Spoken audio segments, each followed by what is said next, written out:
Hi, how are you? Do you have a lot of body pain, a lot of swelling in your legs, swelling in your fingers? Have you noticed any correlation between this and your diet? I am Dr. Alexandre Amato, vascular surgeon at the Amato Institute. And today I will talk about the foods that might be causing your swelling, might be causing your pain, and you haven't even paid attention. We are what we eat. Or rather, we are what we absorb when we eat, because it's no use eating if everything just passes through and nothing gets absorbed. It doesn't stay in our body. So we are what we absorb when we eat. Some people believe that food doesn't have much of an impact on our body.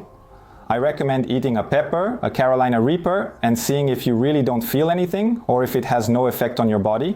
If you eat one of those peppers, you'll start sweating and feeling a lot of heat. And it's kind of obvious that food influences a lot our health. So depending on what you're eating, you might be feeling pain because of it, or you might be feeling bloated too. Do you know someone who has pain or bloating, and it could be related to their diet? Share the link to this video and it will definitely help. Because I'm going to talk about the foods that influence this the most and give tips on how to avoid it, and you'll live a long life. If you stop eating processed stuff, got it? Handsome. I talk a lot about foods that cause inflammation, as I even have the anti-inflammatory diet. Exactly because of that. So foods that cause inflammation can cause pain, can cause swelling, can cause other inflammatory symptoms too.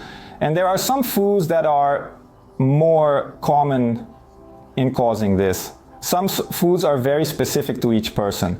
When we're talking, for example, about allergies, it's very simple, right? You eat something and after a few minutes or hours you have an allergic reaction and end up in the hospital because of it.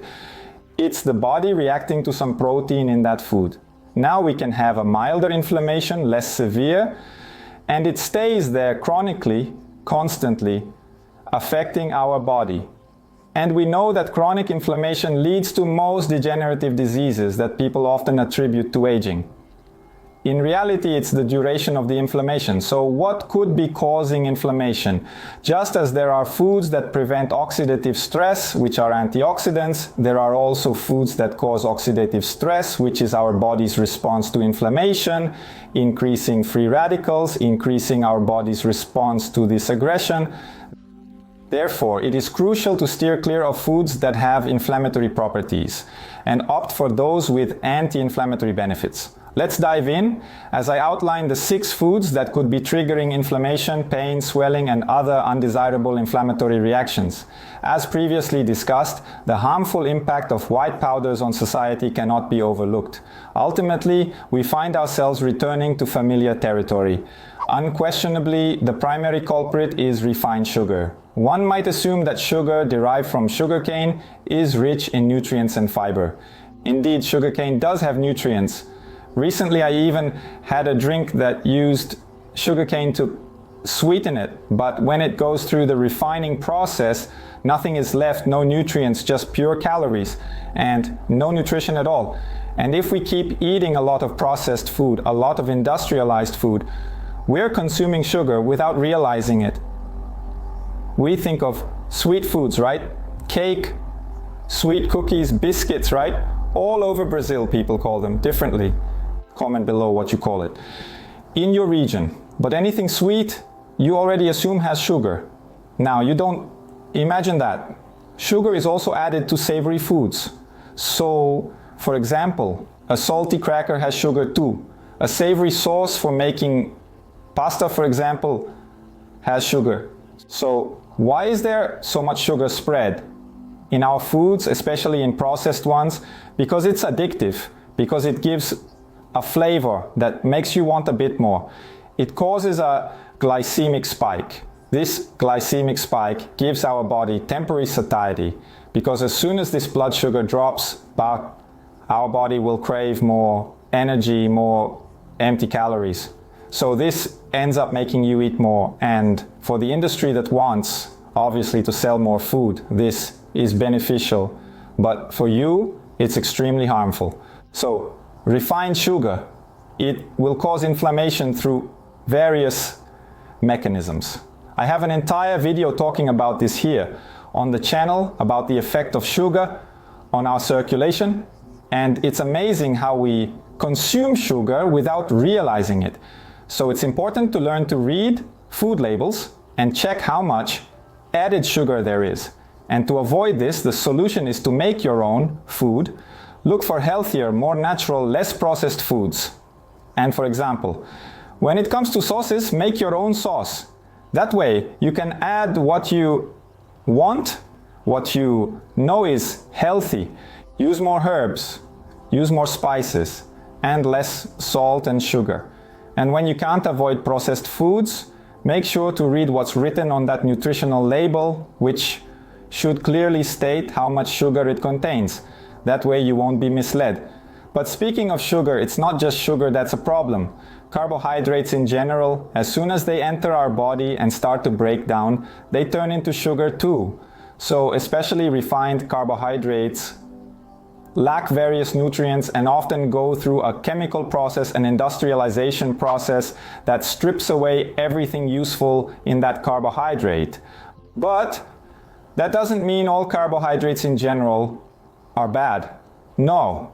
We need to seek out more complex carbohydrates, look for carbohydrates that are richer in nutrients, find carbohydrates that take longer for our bodies to break down and convert into energy when we deliver it. Ready as energy, it's very poor nutritionally and it will be much closer to sugar. And it will also cause that glycemic spike that makes you need to eat more later.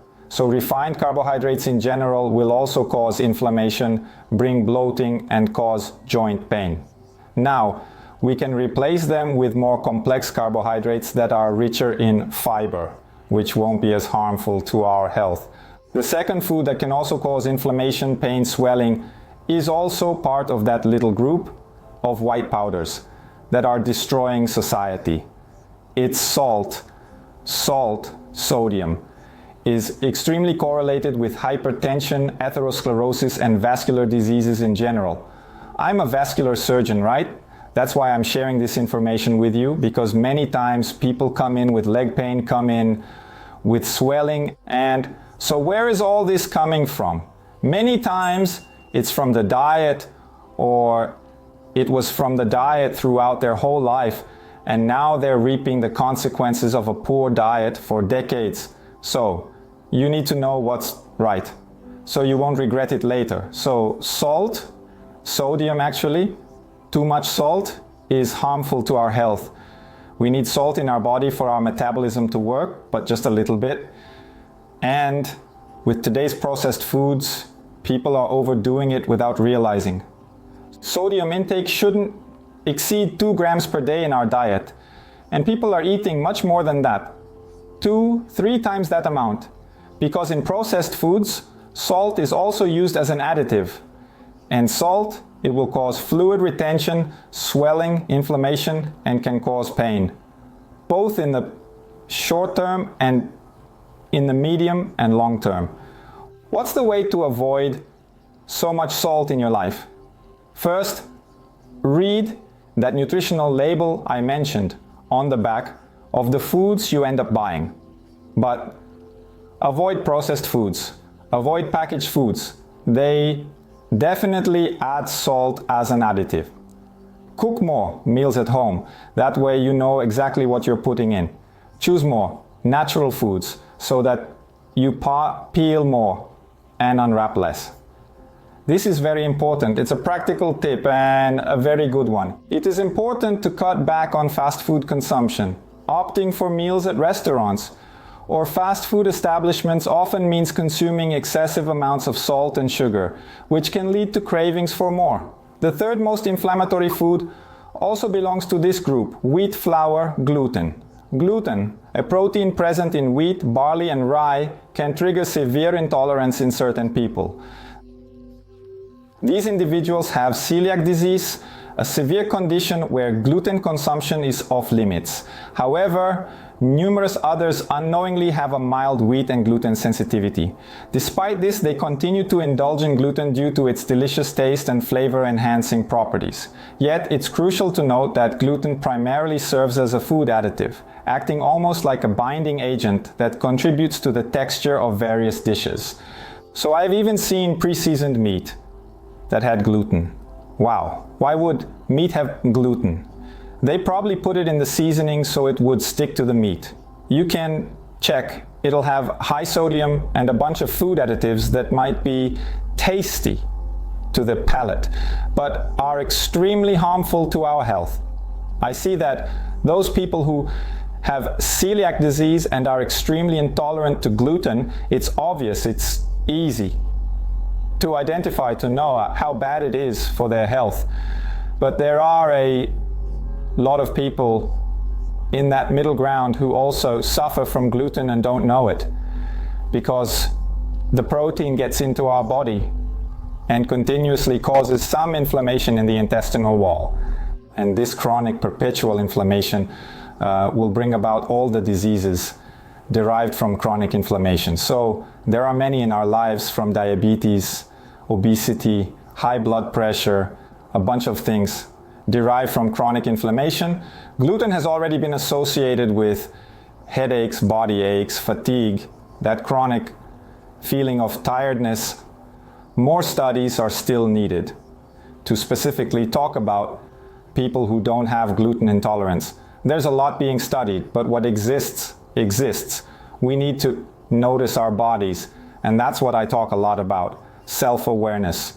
You eat and notice what that food is doing to your body in the next 36 to 72 hours. This is very important for us to notice our bodies. The fourth most inflammatory thing, I don't even know if I can call it food, is alcohol. Alcohol causes inflammation. Inflammation throughout the digestive tract is a harmful substance, just like you used hand sanitizer to kill germs, or still do, and we put this inside us. It kills our cells in a way. How much can we tolerate this? There's also a whole video talking about alcohol and health, vascular health, because alcohol also has the effect of vasodilation. So we need to balance this information very well. I can't just use alcohol to dilate blood vessels, because alcohol also has this effect of irritation, causing swelling. It's a toxin for our body. Our body works harder to try to break down this alcohol and expel it somehow. And I wanted to remind you that alcohol also, when we break it down, turns into calories. So it's empty calories with no nutrients. Even though alcohol is socially accepted, it is still a drug. It harms our body. The more you consume, the more damage it will cause. The fifth food that might be inflaming you without you realizing, and is extremely common, is soda. So sodas, whether diet, light, zero, any soda, have a lot of chemicals in them. Besides, the ones that aren't diet, light, etc. also have a ton of sugar, which was the first food I mentioned. Sodas have dyes, chemicals, phosphoric acid. There's a lot of stuff in there.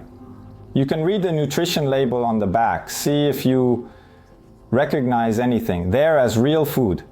So sodas, let's talk about the ones that are diet, light. Well, they have more chemicals to try to add flavor.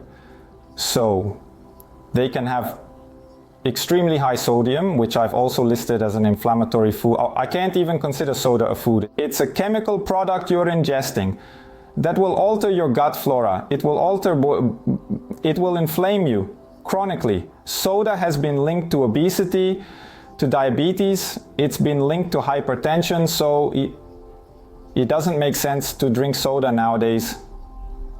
It's almost like an addiction, right? The whole industry, they produce soda, putting in exactly what you need, not to feel good, but what you need to take the next dose to make you remember to want the next dose.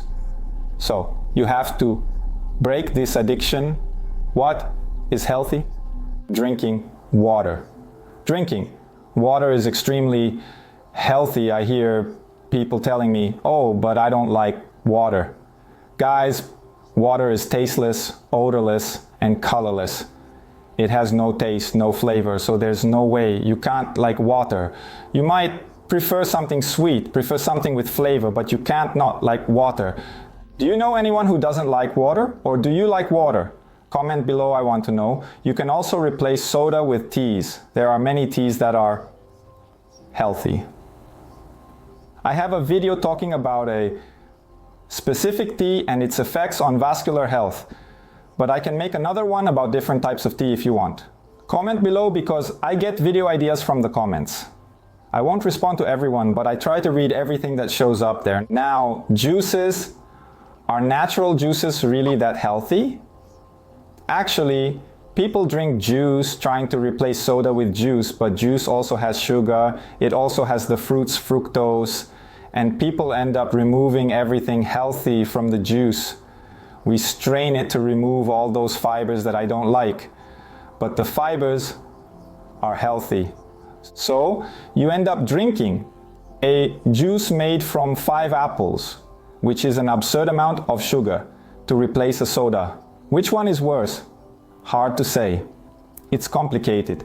So be very careful with natural juices. The juice can be healthier, but it has to be with a lot of moderation. You can't overdo it. And it has to have the pulp. It has to have the fiber too. And now the 6th food that could be inflaming you without you realizing it are deli meats. Processed meats. These foods contain various chemical preservatives. They usually have an excessive amount of sodium too. There's a lot of saturated fat and they end up causing inflammation. So I mentioned the 6 main foods that could be inflaming you, causing joint pain, leg pain and swelling. All of this stemming from inflammation due to poor diet. 87% of the people watching this video aren't subscribed to the channel and I don't know why. Guys, I only share good information here. The channel thrives because of subscribers. So please click the subscribe button below. Eat real food. Avoid processed foods. Open fewer packages to eat. Go to the farmer's market, not the processed food aisle at the supermarket. A healthy diet is the key to a healthy life. And for quality of life too, a long life and with great quality. Did you like our video? Don't forget to share it.